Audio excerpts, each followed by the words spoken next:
आज इस वीडियो में हम जानेंगे मेल रिप्रोडक्टिव सिस्टम यानी नर जनन तंत्र के बारे में। पिछली वीडियो में हमने डिस्कस किया था कि जब एग और स्पर्म आपस में फ्यूज होते हैं तो दोनों मिलकर जाइगोट बनाते हैं और इस प्रोसेस को हम फर्टिलाइजेशन कहते हैं। और जिस जाइगोट से एक नया बेबी विकसित होता है और इस पूरी प्रोसेस को हम रिप्रोडक्शन कहते हैं। तो जो ह्यूमन रिप्रोडक्शन होता है उसका जो सबसे पहला स्टेप है उसे हम गैमेट फॉर्मेशन यानी युग्मक जनन कहते हैं।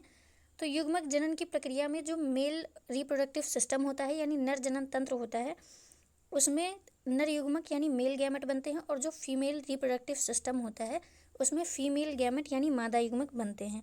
तो आज हम मेल रिप्रोडक्टिव सिस्टम यानी नर जनन तंत्र के बारे में पढ़ेंगे।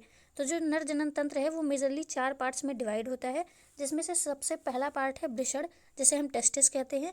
यह प्राइमरी पार्ट होता है मेल रिप्रोडक्टिव सिस्टम का और इसका काम क्या है, स्पर्म जनरेट करना। यह शुक्राणुओं का निर्माण करता है। दूसरे नंबर पे आती है सहायक नलिकाएं। यह है हमारे पास मेल रिप्रोडक्टिव सिस्टम का डायग्राम।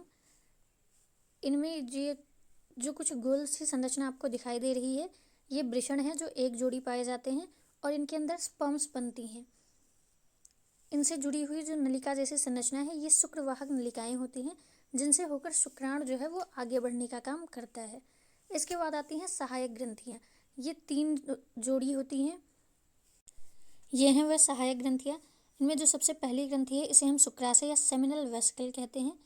ये एक लिक्विड स्रावित करता है जिसमें विशेष प्रोटीन्स होते हैं जो स्पर्म को डेवलप करने में मदद करते हैं, यानी ये स्पर्म को ऊर्जा प्रदान करने का काम करते हैं। ठीक इन्हीं के नीचे प्रोटेस्ट ग्रंथियां होती हैं।